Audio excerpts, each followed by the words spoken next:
नमस्कार बच्चों। मध्य प्रदेश कांस्टेबल 2025 की रिस्पॉन्स शीट आ गई थी, जिसके बाद में बच्चों में ये असमंजस की स्थिति बनी हुई थी कि आपका कौन सा क्वेश्चन चैलेंज किया जाए, कौन सा क्वेश्चन ना चैलेंज किया जाए। तो कल हमने एक वीडियो बना के डाला था जिसमें हमने मैथ्स का एक क्वेश्चन सॉल्व भी करके बताया था और आप बच्चों से एक नंबर शेयर करके ये बोला था कि आप अपने-अपने क्वेश्चंस भेजें जो आप चैलेंज करना चाहते हैं। अगर आपको डाउट है ये क्वेश्चन सही है या गलत है, तो काफ़ी बच्चों ने बहुत सारा रिस्पॉन्स दिया उन चीज़ों पे। तो इसीलिए हम क्रमबद्ध एक-एक करके सभी सब्जेक्ट के इस पे यहाँ पर क्वेश्चन सॉल्व करवा के आपको अपलोड करवाने वाले हैं। तो सबसे पहले आज हम जीएस का क्वेश्चन सॉल्व करवा रहे हैं, जिसमें आप जानते हैं सभी रामानुजम सर जो आपके लेक्चर लेते हैं। तो सर आके आपका क्वेश्चन सॉल्व करेंगे और ये वीडियो आप तक पहुंचेगा सर प्लीज। तो सर अब आपके हवाले बिल्कुल सारी चीजें हैं, तो बिल्कुल आप सर। इसको सॉल्व करें सर, जी ठीक है? Sir, ji sir. Okay, thank you thank sir. You sir, thank तो देखिए यहाँ पर मध्य प्रदेश कांस्टेबल से संबंधित यहाँ पर जैसे कि सर ने आपसे बताया कि यहाँ पर आंसर की आ चुकी है और आंसर की आने के बाद में यहाँ पर कुछ प्रश्न ऐसे लग रहे हैं जो थोड़ा सा डाउट से संबंधित है कि भाई उसमें दिक्कत है, आप आपत्ति लगा सकते हैं बेटा। जैसे यहाँ पर सबसे पहले अगर हम देखें तो यहाँ पर कुछ बच्चों द्वारा भेजे गए हमारे सामने प्रश्न है यहाँ पर। तो बहुत सारे प्रश्न बच्चों ने भेजे हैं, जिसमें से कुछ प्रश्न लेकर के आपके सामने मैं उपस्थित हुआ हूँ। जैसे यहाँ पर देख सकते हैं सबसे पहला प्रश्न यहाँ पर जीके जीएस से संबंधित बेटा ये प्रश्न जो आया है, इसमें देख सकते हैं यहाँ पर लिखा हुआ है गंगा यमुना गोदावरी एवरेस्ट। ये प्रश्न है, देखिए आप, गंगा यमुना गोदावरी और एवरेस्ट में से यहाँ पर 4 ऑप्शन दिए गए हैं। लेकिन देखिए आप ऑप्शन यहाँ पर प्रश्न जो है गंगा यमुना गोदावरी और एवरेस्ट दिया है, लेकिन यहाँ पर ऑप्शन की अगर हम बात करें तो ऑप्शन में बेटा गोदावरी दिया हुआ है, एक ऑप्शन नर्मदा है, एक गंगा है और यहाँ पर एक यमुना है।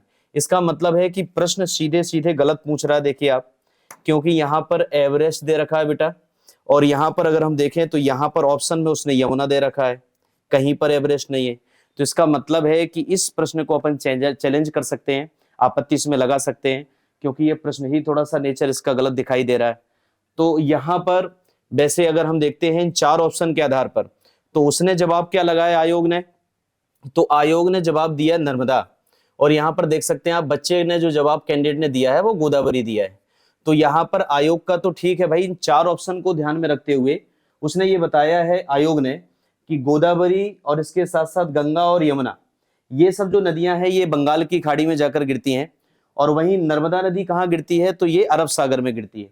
तो इस आधार पर ये तो चलो ठीक है, लेकिन प्रश्न यहाँ पर कुछ अलग ही पूछा है, देख सकते हैं आप, यहाँ पर एवरेस्ट दिया गया है और चूंकि यहाँ पर प्रश्न में अगर नर्मदा होता और यहाँ पर ऑप्शन में फिर नर्मदा पूछता तो ठीक लगता भाई। तो इस प्रकार से ये प्रश्न का नेचर थोड़ा गलत दिखाई दे रहा है। तो अगर आप इसमें ऑब्जेक्शन लगा सकते हैं तो मेरे हिसाब से सही रहेगा, फिर आपकी राय है, आप अपने हिसाब से देख सकते हैं बेटा, लेकिन ये प्रश्न मुझे लगा तो मैं आपके सामने लाया हूँ। वही अगर हम दूसरे प्रश्न की बात करें, एक और प्रश्न है जीके जीएस से संबंधित, जिसमें यहाँ पर प्रश्न देखिए आप, कौन सा स्टेशन भोपाल मध्य प्रदेश में स्थित नहीं है। तो भोपाल मध्य प्रदेश में स्थित नहीं है। अगर भोपाल को यहाँ पर अगर हम जोन माने तो भोपाल जोन को मानते हुए भी अगर इस प्रश्न को सॉल्व करना चाहें तो भोपाल जोन के अंतर्गत भोपाल, हबीबगंज, देखिए आप भोपाल, और यहाँ पर ये शॉर्ट नेम लिखे हुए हैं बीपीएल, हबीबगंज वगैरह। तो भोपाल जोन के अंतर्गत भी अगर देखें तो भोपाल आता है बेटा, हबीबगंज आता है, हबीबगंज के अलावा बीना भी इसी में आ जाएगा, इसी में इटारसी आ जाएगा, नर्मदापुरम भी इसी में आ जाता है। तो यहां पर अगर इसके आधार पर भी अपन लगाना चाहें कि भोपाल जोन में कौन सा नहीं है, तो भी देखिए यहां पर ऑप्शन या तो ये होगा और या तो ये होगा, बी या डी में से, मतलब इंदौर और ग्वालियर में से। आयोग ने क्या जवाब दिया है, तो आयोग के द्वारा करेक्ट आंसर आईएनडीबी माना गया है, ठीक है। और यहां पर बच्चे ने जो दिया है वो जवाब हबीबगंज दिया है। तो यहां पर बेटा 2 ऑप्शन हो सकते हैं, देखिए आप, या तो इंदौर हो सकता है। क्यों इंदौर हो सकता है, क्योंकि अगर हम देखें इंदौर को तो इंदौर रतलाम के अंतर्गत, रतलाम जोन के अंतर्गत पड़ेगा, क्योंकि मंदसौर हुआ, इंदौर हुआ, देवास हुआ, ये सब किसके अंतर्गत आते हैं, तो ये सब आते हैं आपके रतलाम जोन के अंतर्गत। तो अगर हम किसी भी एंगल से अगर इस प्रश्न को बनाना चाहें तो फिर यहां पर ये प्रश्न थोड़ा सा गलत दिखाई दे रहा है। और यहां पर अगर हम ऐसा भी समझ लें कि चलिए ठीक है, मध्य प्रदेश हमारे भारत के मध्य में राज्य जो है उसकी राजधानी भोपाल है। तो मध्य प्रदेश की राजधानी भोपाल से संबंधित पूछा है कि मध्य प्रदेश में कौन सा स्टेशन नहीं है, तो भाई उस हिसाब से भी गलत है, क्योंकि भोपाल भी है, इंदौर भी है, हबीबगंज भी है और ग्वालियर भी है। तो इस प्रकार से थोड़ा सा प्रश्न थोड़ा सा गलत दिखाई दे रहा है, ये पूछने का ढंग थोड़ा उसका सही नहीं है। तो इस प्रकार से इसमें आप आपत्ति बेटा लगा सकते हैं। और देखते हैं आगे। अब जैसे एक बच्चे ने प्रश्न भेजा कि सर पगारा प्रमुख सिंचाई परियोजना ये पूछी गई थी और मेरा जवाब ये था कि मैंने माही नदी लगाया था और यहाँ पर आयोग आंसर गंगा दे रहा है। तो बेटा पगारा का सही जवाब बिल्कुल आयोग सही दे रहा है। क्यों दे रहा है सही? क्योंकि देखिए आप पगारा की बात करें तो ये मुरैना जिले में परियोजना है और मुरैना जिले के अंतर्गत ये आसन नदी पर है और आसन आती है चंबल के अंतर्गत, चंबल नदी की ट्रिब्यूटरी के अंतर्गत आती है सहायक नदियों में। और यहां पर चंबल नदी बेटा यमुना की सहायक है और यमुना किसकी है? गंगा की है। तो इस प्रकार से देखिए इसका सही जवाब क्या हो जाएगा? गंगा हो जाएगा। तो ऐसे करके थोड़ा सा समझ जाइए आप कि ये आयोग ने एकदम करेक्ट दिया है, कोई इसमें दिक्कत नहीं है।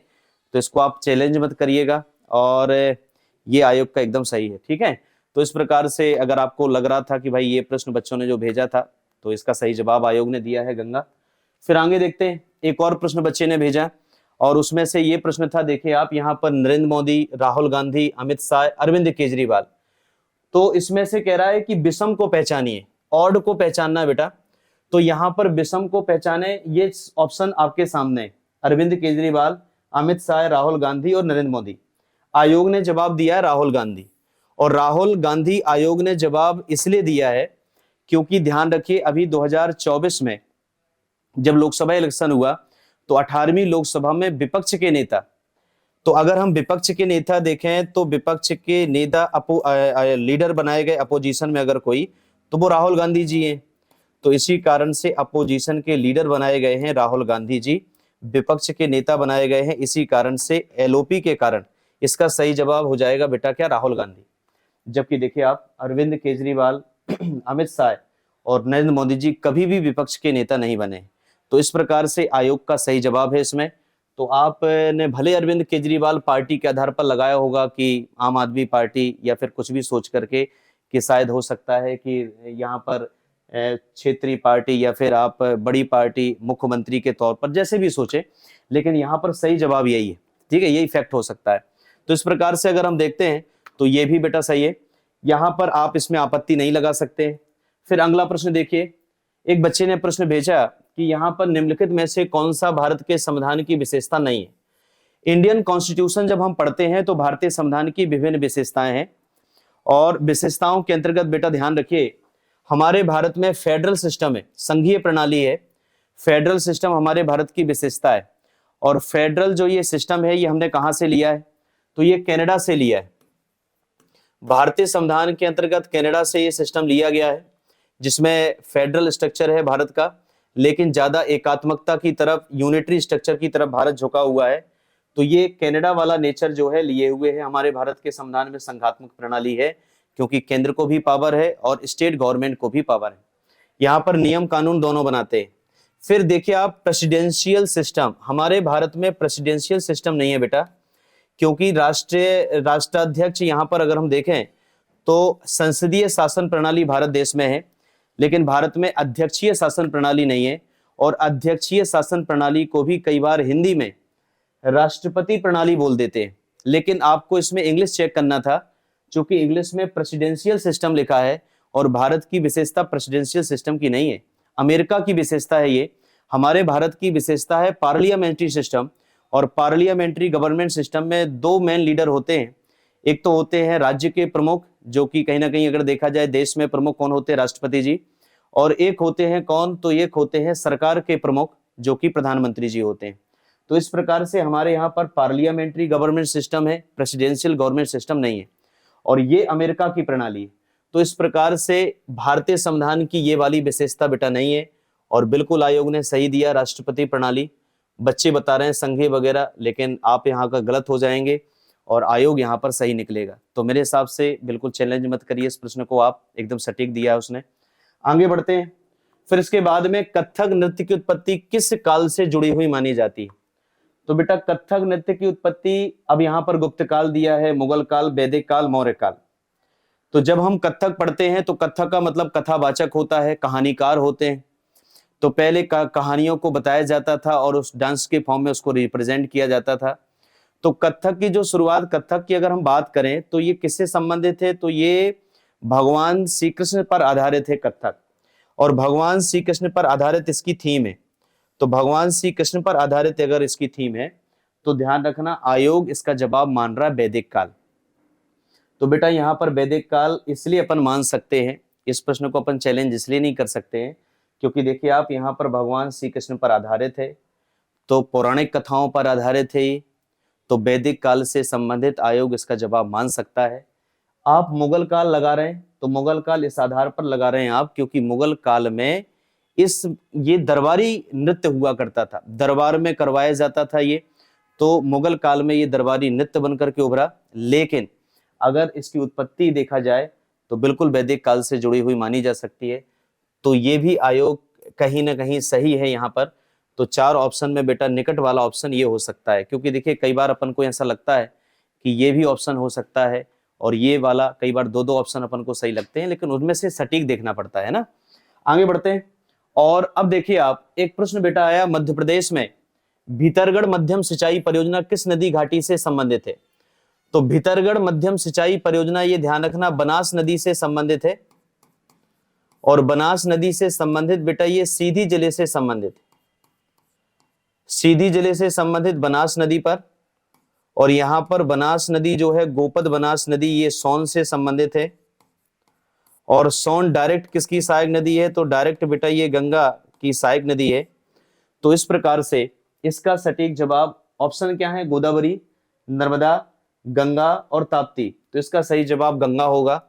और बच्चों का कहना था कि सर ये प्रश्न बच्चों ने इसलिए भेजा था क्योंकि उनको लग रहा था डाउट में ये नर्मदा बच्चे ने लगाया था, लेकिन करेक्ट आंसर देखिए आयोग द्वारा गंगा माना गया है। तो बिल्कुल इसका सही जवाब गंगा ही है। ठीक है, यहां पर आगे बढ़ते हैं और यहां पर एक और प्रश्न आपके सामने मैं लाया हूं। और यहां पर देखो, प्रश्न तो बहुत सारे बच्चों ने भेजे हैं, लेकिन यहाँ पर कुछ प्रश्न में, जहां तक जितना प्रश्न है मुझे लगा कि कहीं ना कहीं आपको बता सकता हूं, क्योंकि ये लंबा वीडियो भी ना हो जाए और आपके पास में बात भी पहुंच जाए। तो ये थोड़ा ध्यान रखना आप बेटा कि यहाँ पर एक प्रश्न आया, राजेंद्र सागर नागदा नाला मध्यम सिंचाई परियोजना मध्य प्रदेश में किस नदी घाटी पर स्थित है। तो यहाँ पर अगर हम नागदा नाला की बात करते हैं तो ये ध्यान रखना काली सिंध नदी से संबंधित माना जाता है।